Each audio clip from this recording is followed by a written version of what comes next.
Hello to all my people, and if you're watching live, checking us out on YouTube, or listening on your favorite podcast provider, you are most definitely my people. Welcome to another episode of Botch Spots and Share Shots. I'm your host, a chef by trade, no mark by choice. I am the Will Gray, and joining me tonight, we're going a little bit off the beaten path tonight, my people. He has written for everyone from PWI to the New York Times. He's, appeared everywhere from Star Trek to the cover of a Stephen King novel. This guy is everywhere. He is Mr. Damien Feiler. Damien, how are you, sir? I'm doing great. Thanks for having me on. This is a little bit atypical than my normal. I spend a lot of time talking shop with wrestlers and managers and refs and guys from all over the wrestling world.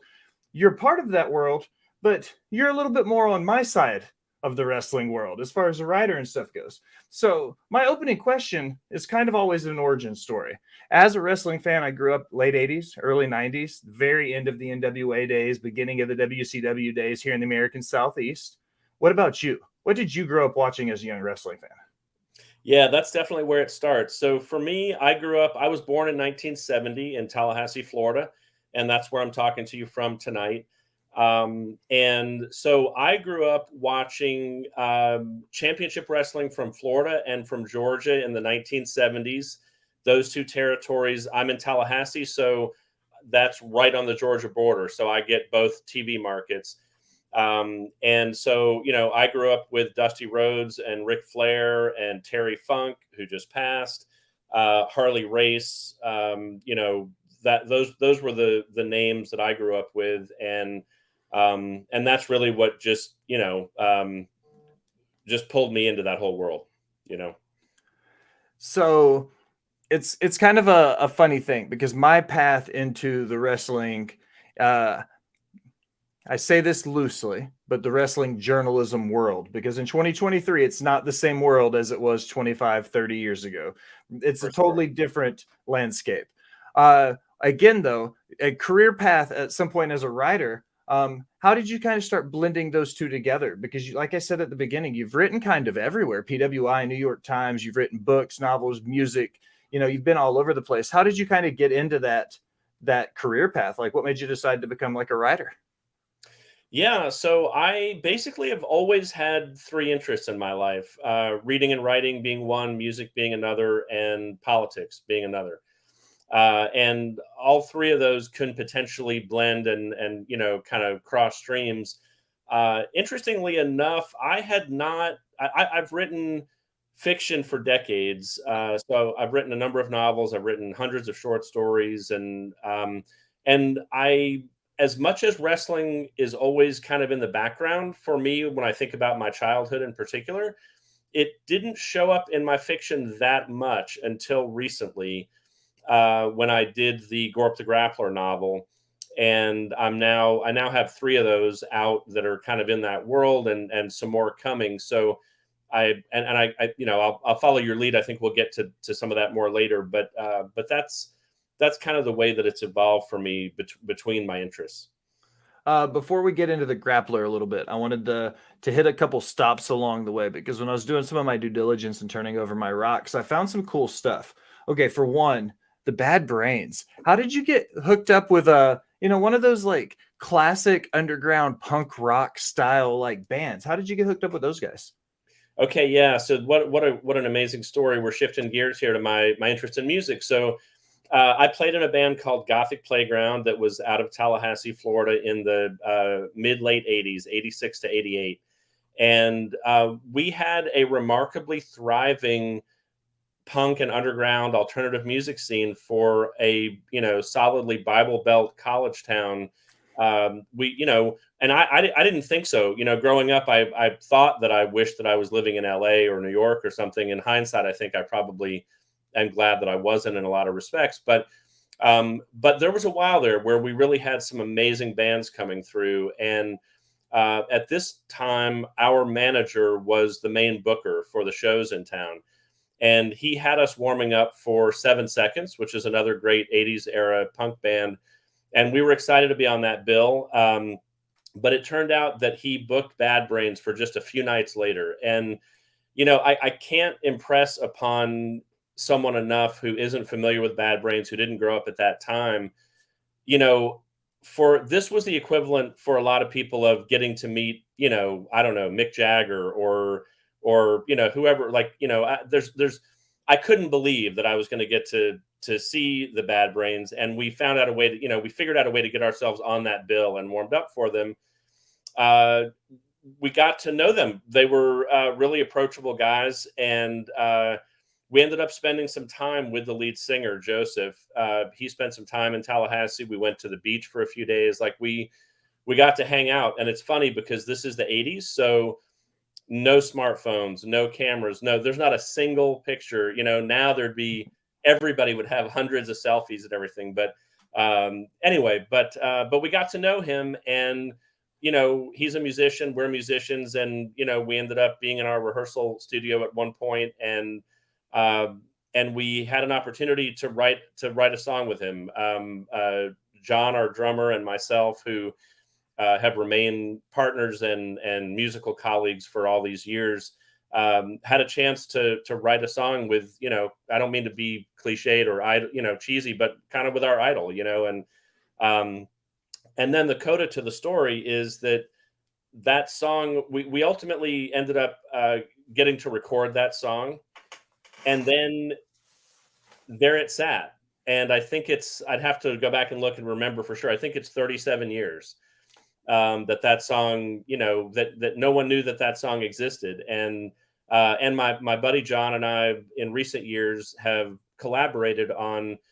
It's a record label, but it doesn't function as a record label normally would. It really functions more as an effort to provide an historic archive and education about an era and time in music, and that being the Florida Panhandle in the 1980s and alternative and underground music.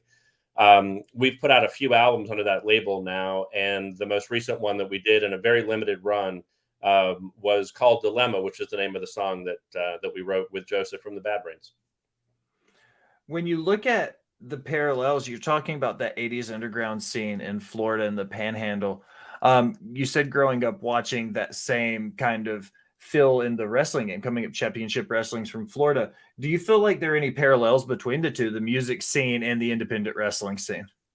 That's a fascinating question that I can't believe I've never thought about before, but I think you're really onto something. I mean, I think that particularly looking back on it in context now, I really think there was kind of a sweet spot both for those territory wrestling days, and particularly those territories. Florida and Georgia were on fire.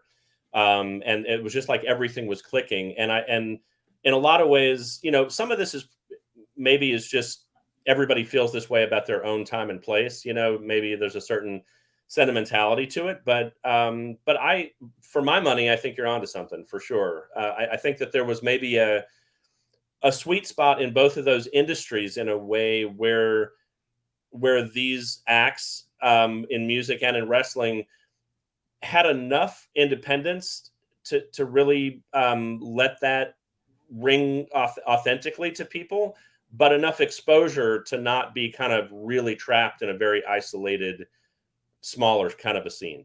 I think that's a really interesting observation. I'll think about that some more, but I think you're right. Kind of using the same life of the question right there with that one. One of my favorite things to talk about in wrestling, and I'm going to tie it also into the music since we're there, is the fandom. If you go to Philadelphia in the 2300, those fans are lively. They do a very specific style of fandom. Memphis wrestling, the same thing. Those fans wanted true Southern wrestling with a capital R. WCCW in Texas, you get over into your Floridas, all of the different territories, their fans almost had a different life to them based on what they wanted to see. Now, my question is for you. Do you think as a musician, do you see that same kind of thing with fans, that those underground fans from the 80s and that Panhandle, did they expect the same kind of music than say if you went to Seattle with the grunge scene in like the 92 to 94 range? Like, were they expecting something to come out of that Panhandle, those fans in the 80s? My sense, and I don't know that it's fair for me to try and speak for the whole, scene collectively, but from my perspective as somebody who was part of it, I think that we felt very isolated and very surprised, at the idea of, wow, Bad Brains are going to come to Tallahassee. Like, how does that, I couldn't even imagine it, So I think that we felt very culturally kind of cut off and stifled and suffocated in a lot of ways, in part because Tallahassee is it's an interesting place. I've lived here for most of my life. There is a progressive underground to this community, and there always has been. It's in the community at large. It's in the university. There's 3 universities here, um, but it's not as I would say for a college town, it's pretty conservative overall, and has that kind of feel to it of more of a Southern Georgia kind of town than a what people would stereotypically think of as a Florida kind of place, you know? So I think that's the way that we felt. And then with wrestling, it's a little different for me because the wrestling for me, I was a younger kid, so my ways of perceiving it were a little bit different. There's a lot of things that we're thinking about now that I wasn't thinking about then. Um, but it just so happens that even though every territory, would claim that their world champion was the world champion, so to speak, here, I mean, it really was. We've got Andre the Giant wrestling in Tallahassee, and like I said, Dusty Rhodes, and I mean, like these were the biggest names in the industry at that time. So it kind of was the spin was actually true. All right, let's venture back into the books and the writing side of it. Let's get into the Grappler Chronicles here. What I want you to do is I want you to kind of give us the introduction to your series and your stories. Just kind of let's start at the beginning of it, how you came about it, the idea behind it. Let's start there. Sure. Sure. So the idea popped into my head, and I don't know why. I've heard, artists talk about, usually sarcastically, where their ideas from. I think the answer is we don't really know. It just kind of, comes up. But the idea that came into my head that struck me as funny that I thought might be worth exploring in a story is that an alien race comes to the Earth to take over in a very stereotypical way that we think of a Mars attacks kind of, way. And they get here and they're behind the scenes, they're planning, they're setting up, they're getting ready for their attack. And this one character, Gorp, who is not a big deal, he's not like the general in the army, he's more like a private in the army kind of thing. Um, he's monitoring transmissions here on Earth, and he picks up. They're in the Bermuda Triangle and the under the ocean, and he picks up this transmission that's from Tampa. It's from Florida, and it's a wrestling broadcast. And he doesn't have the context to understand anything about it, but he finds it fascinating. He starts listening to it, and what he thinks that he understands or comes to understand is that the world champion is going to be there in Tampa, which is close by, and is gonna be basically fighting, to retain their title. And he doesn't make a distinction between the idea of wrestling as a sport, much less as an entertainment. Uh, what he thinks he's hearing is that the champion of Earth, and that's what's at stake. And so he thinks he's really onto something because he's like, God, it's got to be easier to beat this guy in hand-to-hand combat than it would be to take over the whole planet. So then he travels to Tampa and he goes and challenges and the interesting thing is that as outlandish and silly as that premise sounds, the story is actually pretty down to earth, no pun intended, in the sense that it's really kind of my reflection and love affair with the old territory days of wrestling. And I tell it through this kind of interesting lens, of this kind of premise that I laid out. But really, what the book is it's set in Florida in the 1970s, and it's set in the wrestling territory, and it follows his quest to become world champion. When you were writing the first story and you were putting it all together, did you try to stay as historically accurate to what was happening in the territory in the 70s as you were writing the book? Yeah, great question. So what I decided to do with the book is I want the feel and the tone of it to be as accurate as possible.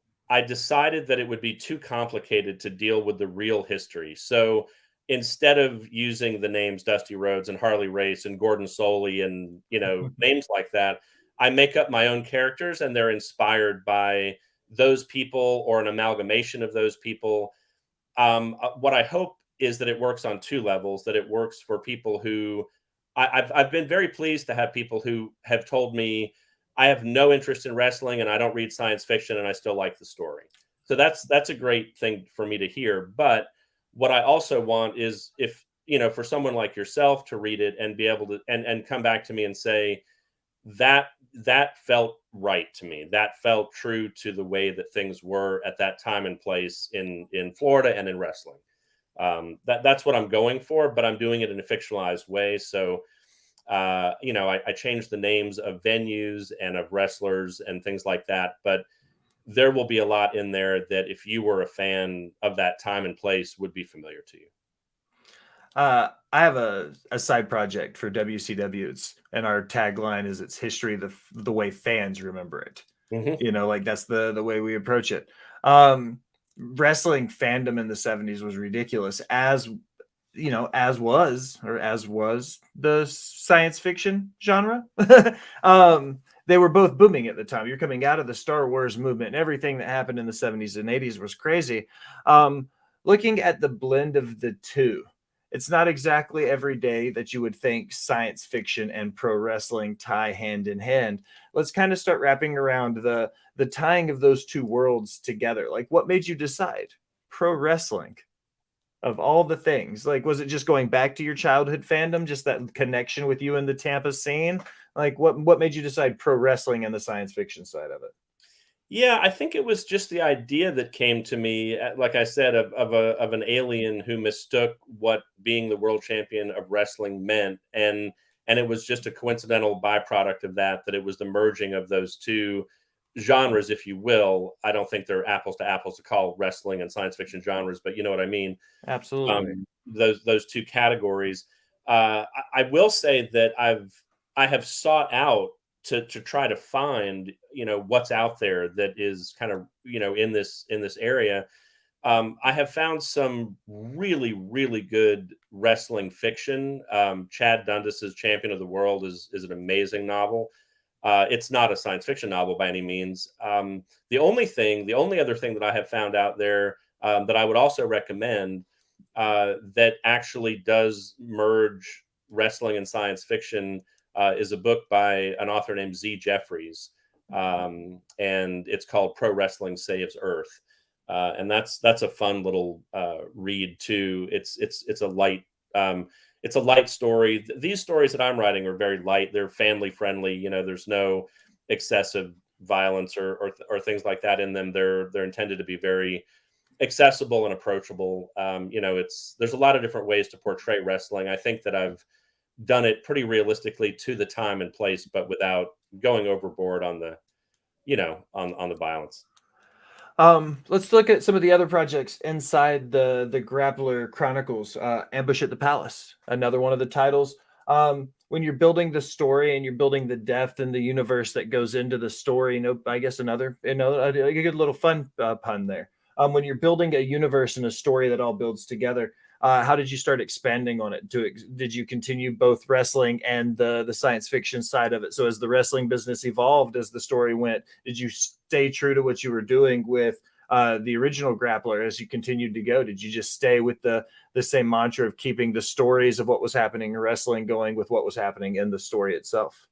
Yeah, you're asking a lot of questions that I had to ask myself along the way. And so the second book that I wrote is actually called Son of Blackbird, and I called that one book 2 in the Grappler Chronicle series, of which Gorp the Grappler is book 1.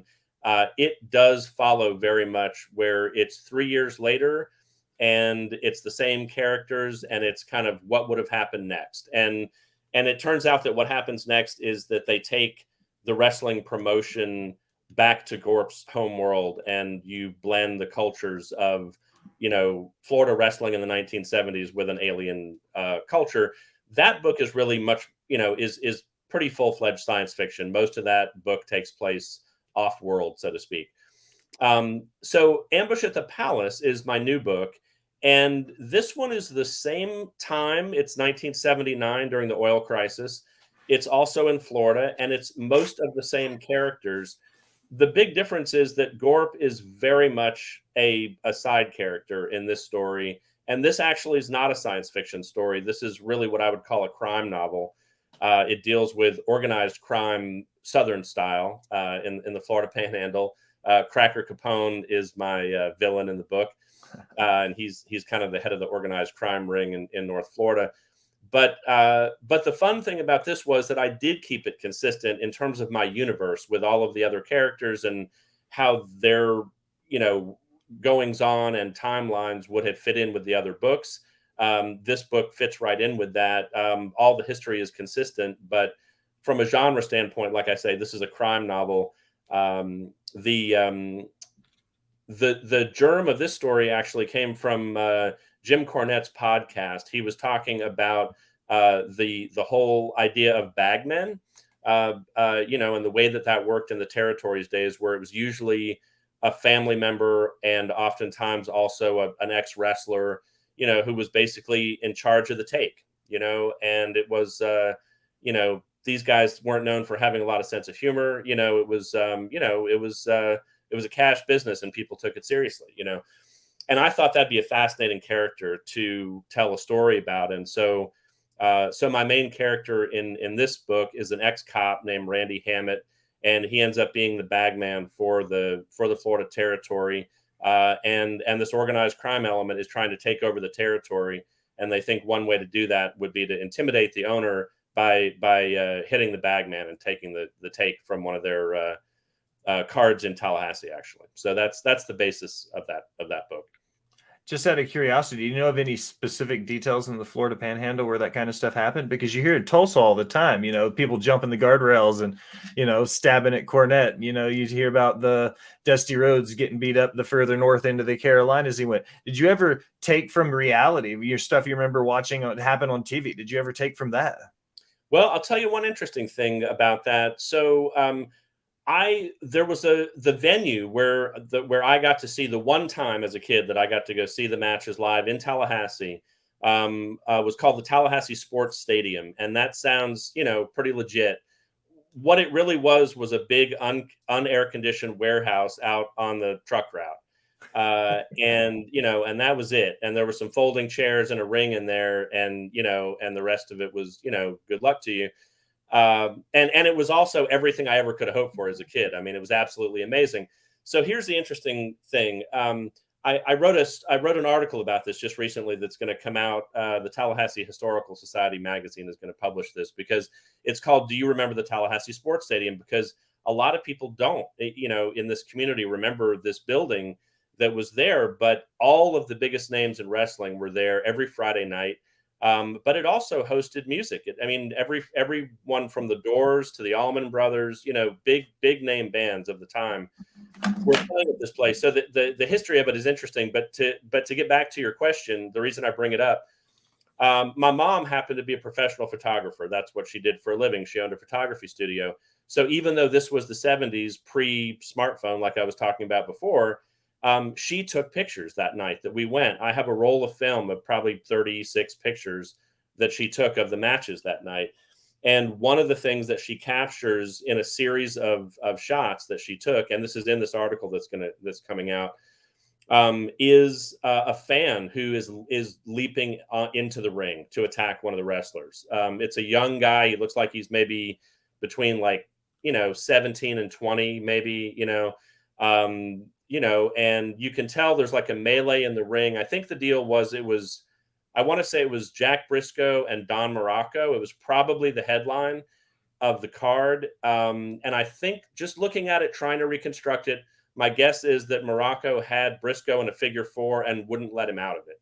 And that was just really ginning up the crowd to the point that this guy jumped in the ring. There's also law enforcement that's coming into the ring from the other side. That you can see. It's a pretty interesting series of photos. So that's what comes to mind when you ask me about fans. The other thing I'll mention that I also included in this article is there's some great Facebook groups for these kind of things that were like did you grow up in Tallahassee? And so I found a number of posts about the Tallahassee Sports Stadium, and I started reaching out to people who had commented on them, people who said they worked there or remember going there or may have photographs or things like that. And it was remarkable how many people told stories about, my uncle got drunk one night and stabbed whoever wrestler coming out of the ring with his, keys or whatever. You know what I mean? Just like all these. Yeah. So yes, it was that was certainly the culture here too. When you mentioned some of the historical venues coming up in the shadows of the Memphis territory, the Memphis Coliseum, having a chance to have seen some of those shows there, go into Nashville, you see Municipal Auditorium and some of those historic War Memorial Coliseum, like some of those places, I feel it. And the vibe that you're describing with the warehouse. I've been to so many indie shows where it's like, we're going to be at the Glade View Coliseum, and it's a community center that has 100 seats in it. And it's like, I just love that vibe. One of my favorite things about that genre, though, and that era and that territory is when you walk in, when you think about wrestling at that point, you think of the smoky theater, you think of like the dim lights, and it has that presence, the way it felt. Did you try to capture that feel as well in your writing and the way you described the scene? Because feeling the 1970s territory is very unique as to how wrestling was presented. Did you try to present it the same way it felt to a lot of the fans then too? Absolutely, absolutely, I did, and I don't want to flatter myself, but I would like to think that I did a good job of it. I had one person who gave me a back of the jacket excerpt that I could use, who compared my writing with Elmore Leonard, and which I say, I'm not suggesting that's that I would agree, but he was doing it in the context of saying that that it captured the smoky back rooms and the grit of it all, and that absolutely. I mean, when I was writing this article and thinking back about that, it was really interesting how how bare bones and kind of gnarly it was, but that didn't in any way take away from it. That wasn't like, I just remember being in awe when I was there as a kid, not any sort of, I wasn't looking down my nose at it. You know what I mean? It was so, I mean, seeing Dusty Rhodes dance around the ring, in person. I mean, I didn't care what kind of chair I was sitting in. No, I still to this day, my favorite thing is going to, I jokingly make the Glade View Coliseum because that's one of the local ones here. And I still say best wrestling isn't happening on Monday and Wednesday nights anymore. Independent wrestling, get out there, support your local indie stuff. I ask this question a lot for the wrestlers, and I'm curious about your input on this question before we kind of start getting into the finer things and letting you tell everybody where to find the books. But I always ask if the wrestler, we hop in the Wayback Machine and they go back to day one, night one of their career, and they have a chance to talk to that man before he walks through the curtain for the first time. For you, let's go back, day one, night one, before you put the first ink to paper for the story. Like, what advice do you tell yourself before you dive into the Chronicles that's 3 books deep now into a story and a universe? Like, what advice do you give yourself before you start writing the first word of the first story?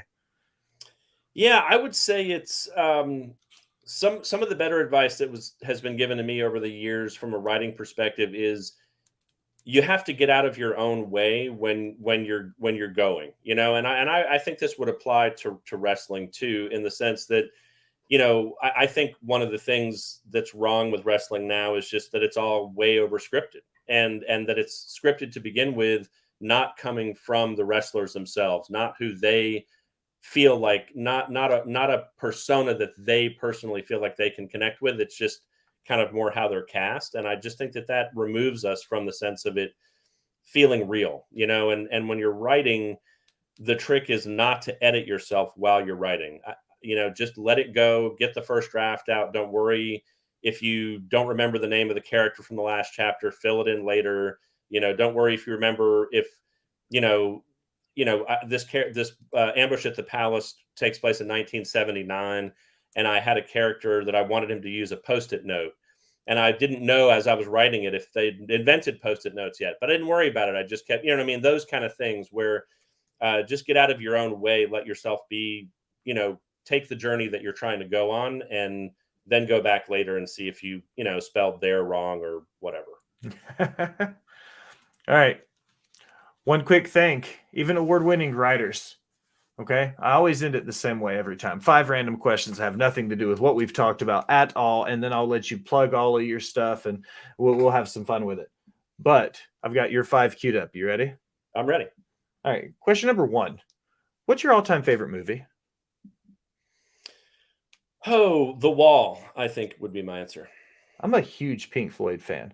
I always say that Pink Floyd is my all-time favorite. Like outside, I have the Wu-Tang Clan because I grew up on East Coast hip hop, and then Pink Floyd because my father introduced me to British rock, and it was Led Zeppelin and Pink Floyd and the Beatles and the Monkees, and it was so I respect that. I love The Wall, one of my favorite movies. Yeah. Question number 2. Do you have a favorite song? And I picked this one on purpose because I knew you had a musician side.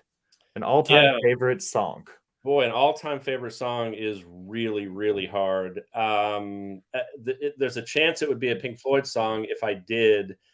The other bands that come to mind that would probably, it may well be Black Sabbath was a big influence for me growing up. Before I got into punk, it was Black Sabbath and AC/DC and that Led Zeppelin, that territory. Boy, a favorite song is just really tough. Boy, you know what? I'll throw this one out, which is a Bad Brain song, since we were talking about it before.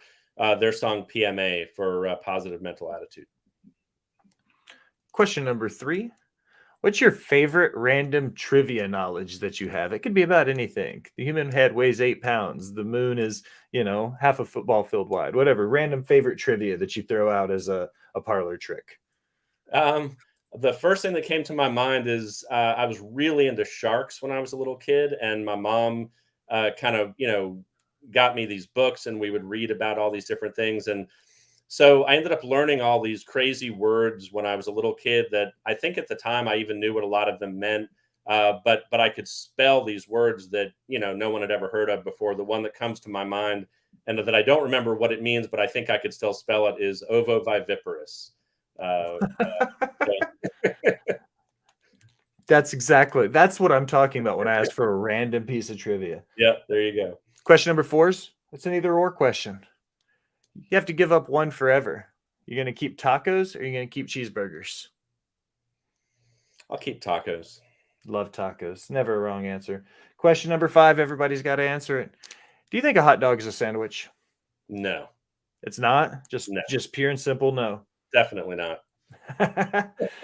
All right. Damien, I appreciate it. This is the best part of the episode, though, because I'm going to shut up now. I'm going to let you tell everybody, talk about the Grappler Chronicles. Tell everybody where to find you, where to find your book, how to pick it all up. Tell us all the information we need to know. That this is your spot. The floor is yours now. Cool. Thank you. Thank you for having me on. I really have enjoyed our conversation, and I can tell, that we've come from slightly different eras and slightly different locations, but with a lot of overlap in the way that we look at wrestling and the world and think about these things. And as a bonus for me to get to talk about some of the music stuff too, I didn't anticipate that. So my writing these days I'm doing under a pseudonym, which is Dr. Feiler with an E inserted in my last name that isn't there in my regular life. But it's Dr. Feiler, DrFeiler.com is my website, where you can find all of my links to my books and my other writing news and stuff like that. You can also sign up for my newsletter there, check out my social media links and things like that, all from that website, drfeiler.com. And so that's the place to go. Of course, my books are on Amazon. That's where most people buy their books, but they're also on a lot of other places, from Apple to Kobo to Smashwords to other places for people who like to download their books digitally. Particularly, there's a lot of different options these days for where you can access them. So, and you can also reach me directly, email me through my website, and I'd look forward to hearing from you. Talking to you about my books, talking about wrestling, whatever's on your mind. So, Will, thanks again. This has been great, and really appreciate the opportunity. Absolutely. For Dr. Feiler, I am the Will Gray. Thanks for stopping by and listening, my people.